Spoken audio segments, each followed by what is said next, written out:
All right, boys, Metro Boomin on the pod today. Before we get into the podcast, if you guys love to fire on sports, said this many, many times, but you guys need to download the Prize Picks app. Download that in the App Store. Prize Picks is really fun and fire because instead of betting on teams, you're betting on individual players. So if you guys know sports really well and you know players, Prize Picks is really, really fun to fire on. Each player has a set projection, and then you can either choose more or less than that set projection. I also got you guys on a 100% deposit code, up to $100. So if you put in $100, bang, they're matching that $100. Just use code NELK. It's also available in 70% of the United States. It's available in California, Texas, Florida. So yeah, download the Prize Picks app. Fire away, boys. Let's get into the podcast.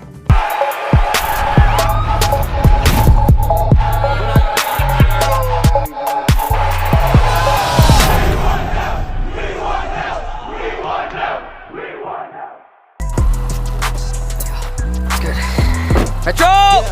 Woman for the comeback. Steve Nash, I'm about to bring the sun back. Forecast looking bright for the comeback. Can't ignore it, promise you can never sun that. I pray for it, get ready for the comeback. What's good? What's good, bro? Man. Were you actually in traffic or were you busy today? Nah, for sure. No, my brothers and sisters, they get out of school at like 3. Oh, nice. Yeah, so I be picking them up and just getting them together. Nice. You pick them up in the Maybach truck out there? Yeah. Oh, damn, they must be the coolest kids in school. Yeah. Nah, they become a little popular. How is that? That whip. How is that car? I fuck with it, man. It's cozy. He's been driving one of those too. Oh, yeah? My car broke down, so I have this guy, and he gave me a Maybach like rental, just like a loaner. Oh, yeah? I like in the hopes that he thinks I'm gonna buy it probably, but oh, yeah, it's got a yeah. price tag. It's $250K. Oh, shit. That shit done went up. Yeah. That shit wasn't that when I got it. No, he's got the sedan. Oh, Sedan, yeah? yeah. Yeah, I got one of those too, for sure. Yeah, do you like it? I like the sedan more. But like the truck is like a vibe. Like I actually drive the truck, but like I won't drive the car for real. Is the sedan more of like one where you need like a driver? Exactly. Because I feel like the back seat's more lit.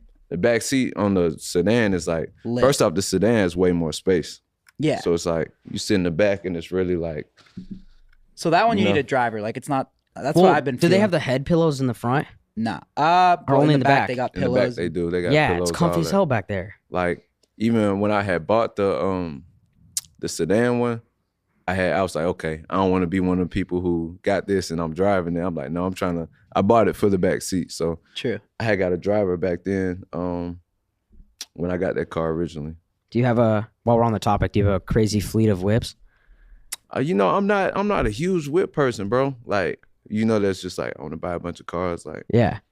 I like nice cars or like just comfortable cars, but like What do you got? I got a couple Maybachs. Like I got the sedan, I got the truck, I got Tesla, Trackhawk. That's one of my favorites. Yeah, Trackhawk's dope. And I got a what's that shit the Jeep came out with? Grand Wagoneer. Nice. I haven't even seen That's those. like my favorite. What are those? right now? New? Yeah, it's a truck. Yeah. It's a truck, but That's like a family car a bit too, right? yeah, but it's like it's got the captain seats. Then there's a third row behind the captain seats. Like I suggest anybody go get a Grand Wagoneer. That's like, a versatile collection. Have you seen a Trackhawk? You got the flex ones, you got the energy efficient, then you got the family kind of. Trackhawks Yeah. are fast as fuck, aren't they? Yeah, the track like And they're loud as fuck, bro. Very. Yeah, very. those are That's lit, like though. a toy. That's my toy. So That's do people, dope. I'm curious, do people, when there's a music video, how many of the cars are like hit up like, yo, you got to bring your whip today? Are they rented or who actually owns the cars? For a lot of videos and shoots, like they'll reach out, rent cars, like for whatever the vibe of the video is. But like for the album, the superhero video that me and Future shot, that was my Maybach truck, and we just took Okay. the doors off of it for the video, and they put them back on. Yeah, we listened to Heroes and Villains all week, bro. Fire. No. Yeah. We live in OC, so it's like an hour and a half to LA. So we I just love OC. top to bottom. We listened to the whole Just album on the bumped way it, up yeah. there. Really? Yeah, bro, it's amazing. Straight up. Man, thank you so much. Yeah, and I'm not even fire. just saying that. Like, Yeah. we were like, holy shit.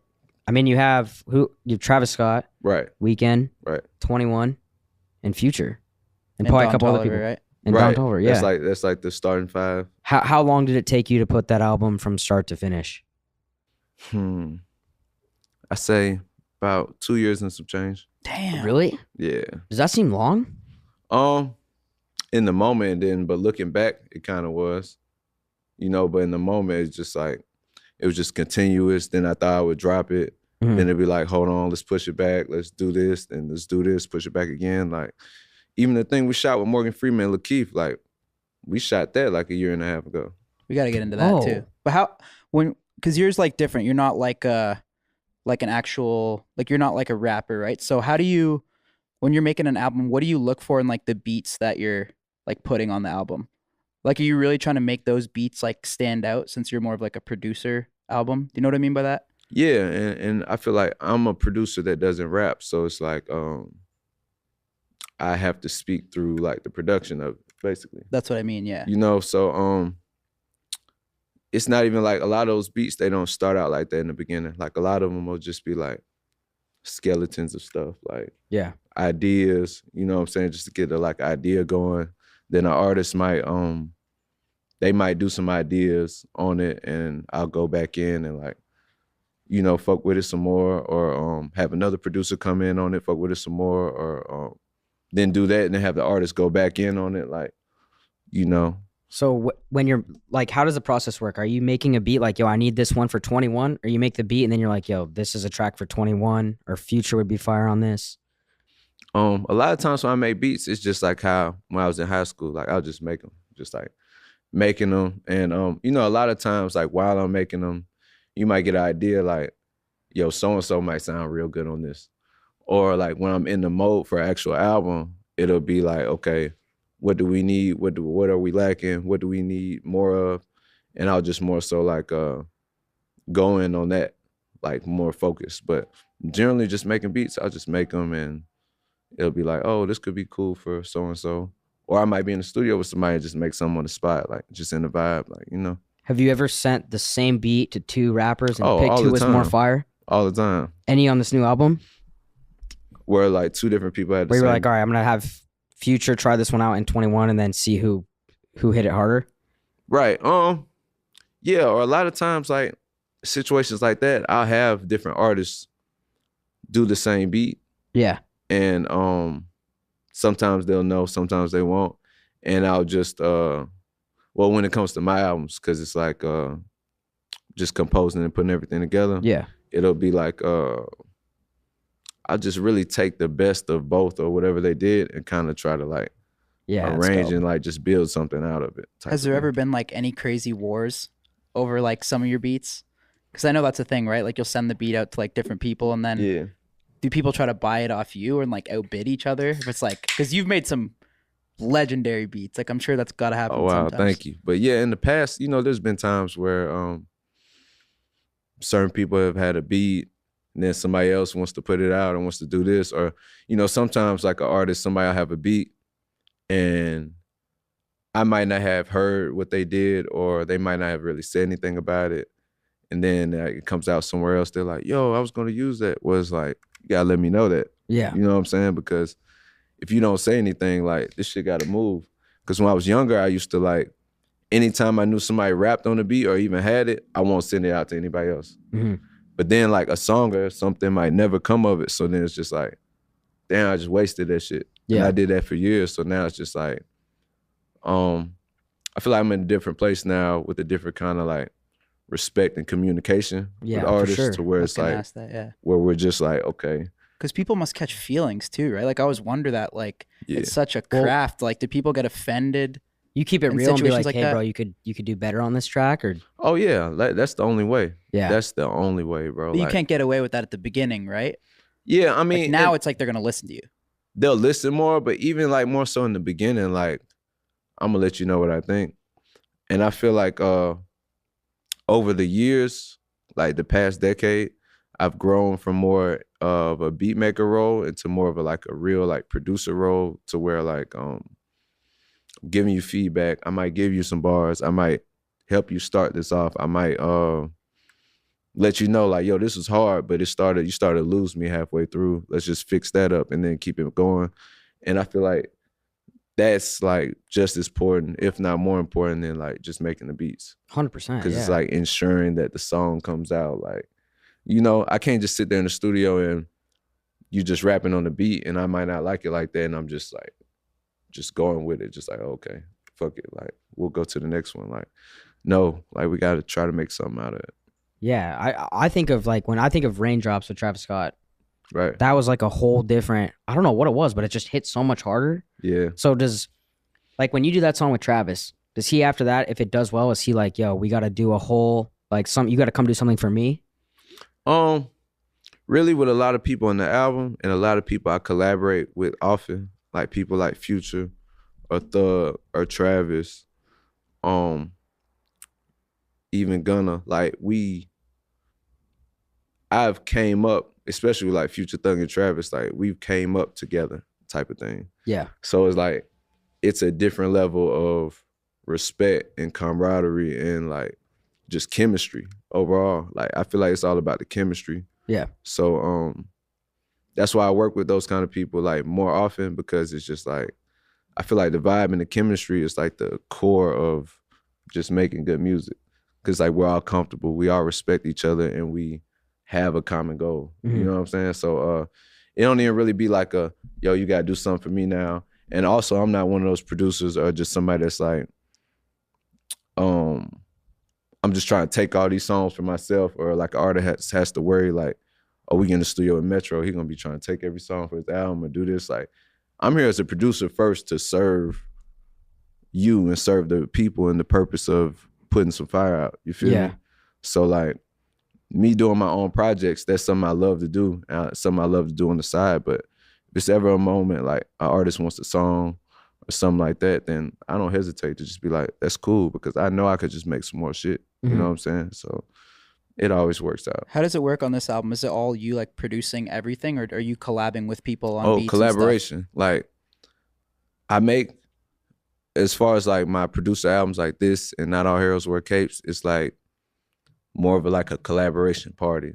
You know what I'm saying? Like I'm calling all my artist boys, my friends, and producers as well. And we're just like banging out beats, bouncing ideas off of each other. I feel like just the art of collaboration as a whole, like through my whole career, like I've gained and learned so much from that. And I enjoy it so much, especially with people I really respect and rock with. So yeah, the whole album is just me collaborating with other producers that I love and look up to, you know, Alan Ritter, Honorable C Note, D Rich. I don't want to start naming people, it's so many. But you know what I'm saying? Mm-hmm. And we just rock out just like back in the day. Yeah. I just, That's bro, dope. it feels so crazy to me to like hear you say 2 years, because it's like a track that you made 2 years ago. Are you ever worried like, yo, this isn't gonna bang the same because it's like old now? Like music's evolving. Like fuck, I can't use that. Like why did it take so long? Yeah. Or what made you hesitate to be like, yo, we could get this done in a year? I feel like this just the I don't want to go to astrology because I don't know too much about that or huge in that, but I'll just say, or somebody else to say, like just the Virgo in me. Like I feel like it's like it could have been good enough a year ago, a year and a half, but it's just like good to my standards though. You know what I'm saying? Just like I always feel like, oh, we could do a little better, or we could get this a little better, or execute this a little better, or tweak these drums on this a little better, or just make more music to just like have like the whole story and everything just flow better. Are any of the artists like hitting you up like, bro, when's this coming out? Yeah. Does that ever like what be songs like on this album? I wouldn't even say like when's it coming out like pressing, but like I'll say everybody's pretty much patient. You know what I'm saying? I feel like they trust the method, like behind the madness type of thing, because they've seen it before.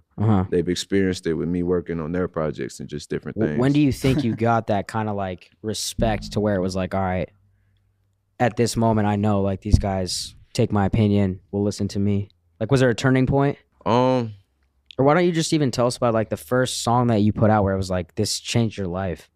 The first song that really changed my life. First song you produced on or put out yourself, I'll say it was a song back in the day that Future had called Karate Chop, and had Lil Wayne on it on the remix. Listen to it today. Oh yeah, that's crazy. Listen to Honest too. Honest, oh that too. Shout out Spence. I produced that with my brother DJ Spence. But yeah, just that time and that era, that's where things started to like kind of like start to begin to snowball. I won't even say snowball yet, but like begin to. Like, you know What what was I'm the saying? story behind that song? So Future, I used to always send beats.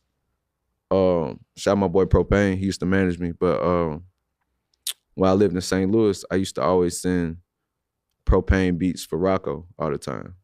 And you know, Rocco had Future signed. So I would always send him beats for Rocco. I would flood his email all the time. I was like 16, 17. I would flood his email. With beats? Yeah, just with beats.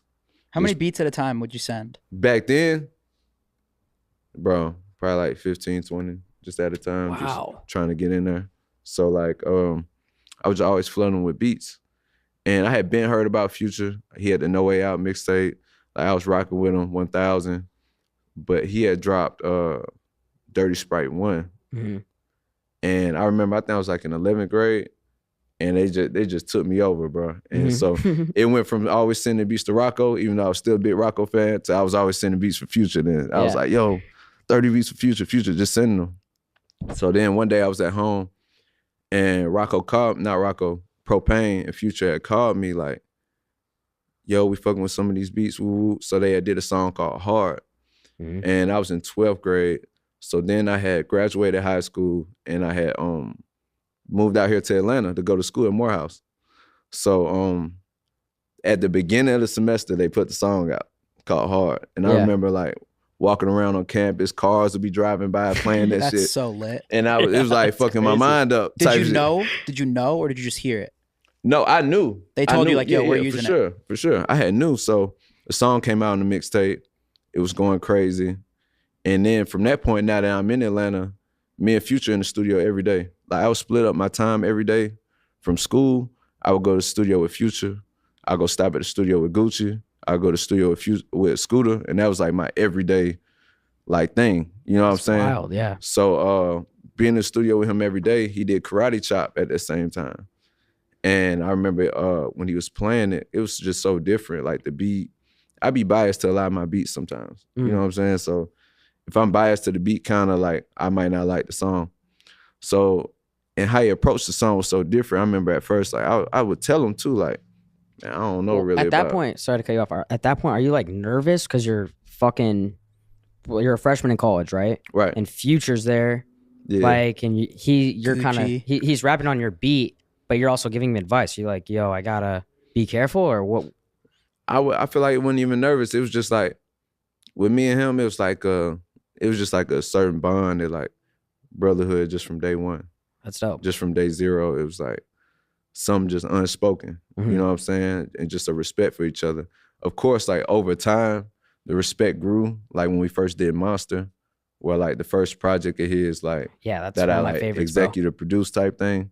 And I remember we were in the studio one day, and I told him, I was like, yo, you should let me EP this shit. Like, what's up? And he was like, you sure you ready for that? I was like, hell yeah.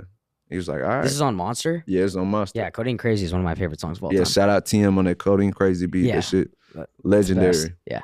Nah, but that's really how it started. And I feel like, and shout out to Esco, we all did that shit together. Yeah. But I feel like once that had popped off and just had the cultural impact it did, it was just like, okay, this is just how we rocking now.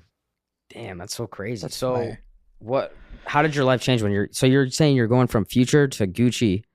I'd be in the studio with Gucci every day too back then. What were you guys working on at that point? What year was this, do you know? 2012. So like Trap God right there? Yeah, Trap God. Trap God is like, that's the first tape where I had some work on with him. It was Trap God 1. And Trap God. Oh yeah, Gas and Mud's on there? Yeah, Gas and Mud's on there. I did a song called Dead Man with yeah, that's a banger. with Trey and Scooter. Appreciate that. But even to do that, like I was in the studio with Gucci every day because Gucci gonna rap on 1,000 beats. Yeah. But you can only put so many out. So like we were doing so many songs. And so what's the difference at that point? Like what does working with Gucci look like? And then what does working with Future look like? If you had to compare and contrast. I'll start with even the similarities. Like I've never really met anybody else that like work like how they do as far as like making so many songs. I feel like so many artists coming up then watch like Gucci and Future like just work, make so many songs every day. Now that's like what everybody tries to do or like what everybody does. So like they were both just every day like 5 to 7 ideas every day, like every single day. They're not they're living in the studio every day. So I feel like that's a part of where that came from for me. Or even people like Thug coming up. And that's why I thought the same way. Thug live in the studio, like, you know what I'm saying? Like, How different? Because I know it's a thing too. Is Hit Labs in Miami? Or what's it called? Hit Factory. Hit Yeah, Factory. Miami. Yeah, And Criterion. I was there one time and I was in 42 Doug's studio and it was like a party. And then Yeah. Roddy Ricch was in the studio next door and it was dead silent. Yeah, people have different So vibes. yeah, so like what was the difference? Like is Thug, Gucci, and Future all doing the same thing? Like is it a party in there or Or like who goes the craziest like party wise? yeah, there's gotta be some crazy studio sessions where you're just like, yo, this is insane. Yeah, what's the craziest studio party? I feel like it's the same, like even with me. Like I feel like it's times and modes. Like you might come in the studio with Future one day and it's just him and the engineer and some candles lit. And it's just dark. Future gonna have the studio dark every time anyway. Like it's damn near pitch black and he got shades on. I still don't know how he does that, but you know what I'm saying? So it'll be like that some days, or just some days that have a lot of the guys in there. Or same thing with Gucci. Gucci, it used to be a lot of folks at the studio. You know Who what I'm had the most chicks in the studio? saying?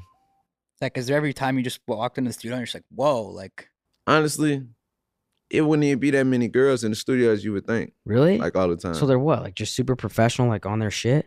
Yeah, or it just be how like, you know, the homies, like family, shit like that. Like it mostly be that, you know, it'd be some vibes sprinkled in at times, but it wouldn't just be like a straight party all the time because like they in there working. Yeah. Like they in there working, like How locked out in. of place would he be in a studio session with Gucci? He fit right in. You think so? Probably if he was like an engineer or something. If you Bro. don't know about Steiny, he wanted to be a rapper like growing up. Like he wears a lot of chains. Oh yeah? Yeah. Yeah. What was your rap name? Pac-Man. That's kind of hard. Yeah, no, I was hard. Pac-Man. Well, I had the gas always on me, so that's like how people so knew. that's yeah, a Pac-Man. from a young age. When I started trap back, changed my life. Trap back, that was my shit. Like Yeah. 12th grade, 11th, 12th grade, trap And back. then I started listening to When Wiz. your dad bought you a car for your Sweet 16. That's not true. you That were was just from bumping that, hustling, right? In Denver, yeah, from Colorado? hustling. See, yeah, he likes to take away from that. But, yeah, he like take away from it. but when Wiz came out with a Prince of the City too, like for when sure. everyone was smoking, so yeah, it really changed my life. Damn. So I've been about that. So what year you graduate? What year y'all graduate? High school. You're high school, 2012. You're 93, right? You were Yeah, born I'm in 93. I'm a 94. Yeah. Same. Okay, cool. So we in the same. Yeah. Yeah. Hell yeah. So we grew up with the same shit. Pretty Same much. shit. Exactly. So when you're young making beats, you're like 16, right? 17. What drew you to the Atlanta rap scene as opposed to other places? I'm from St. Louis, born and raised.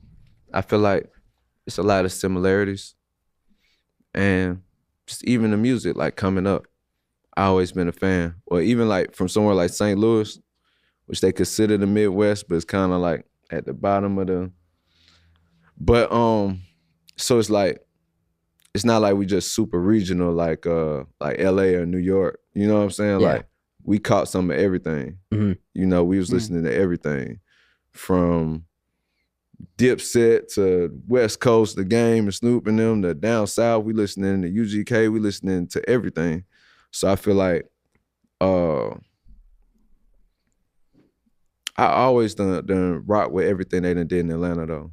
You know what Yeah. I'm saying? From Outkast to Lil Jon to I can't Why- even start naming names. Yo, real quick, no one called me Pac-Man, by the way. I just want to let you know. Oh, you just That made was just that off the up? top of my Oh, head. you got That was me. kind of good though, no? That was.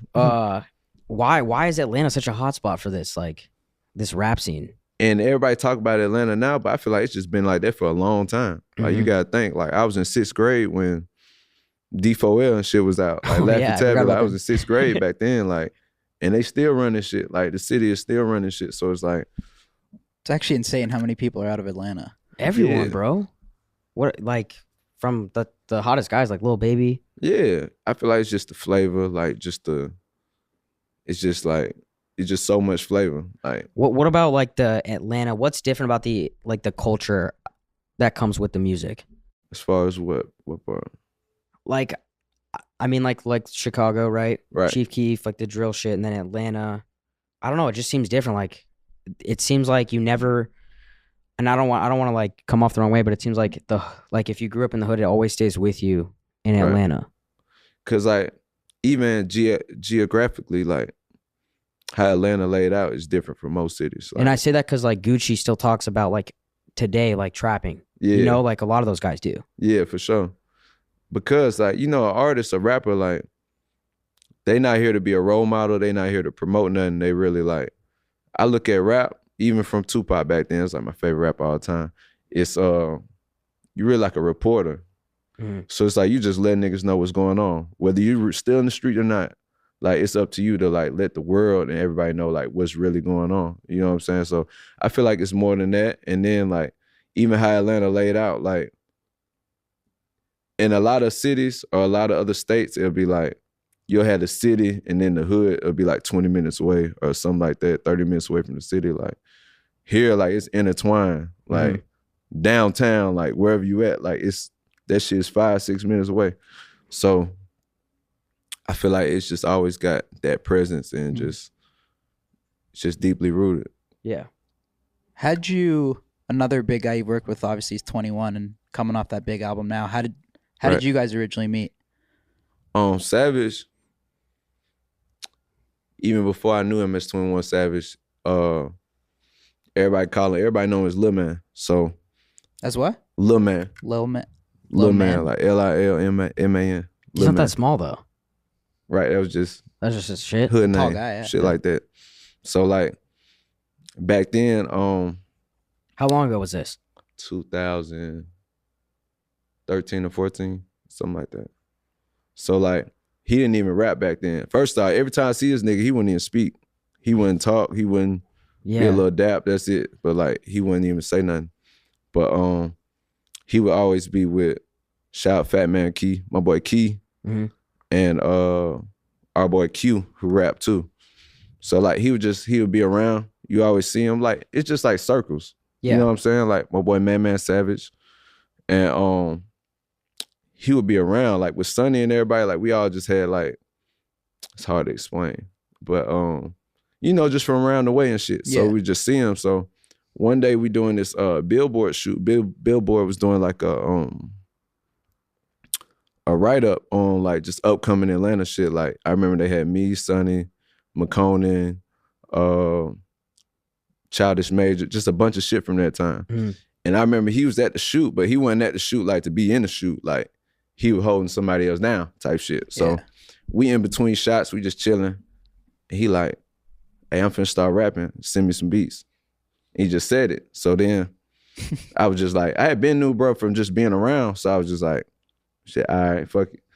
And like you don't want to not send 21 beats. No, it ain't even like that. Like he just intimidated me or something. It was just like, I don't know, I guess it was God. It was But just did he give you like at least like something a cappella at the time? Like let me give you something, 15 seconds of something? Hell no, I ain't even need it. I ain't even need an audition just cause like. So what if one of us was like, yo, send us some beats? Would you do it?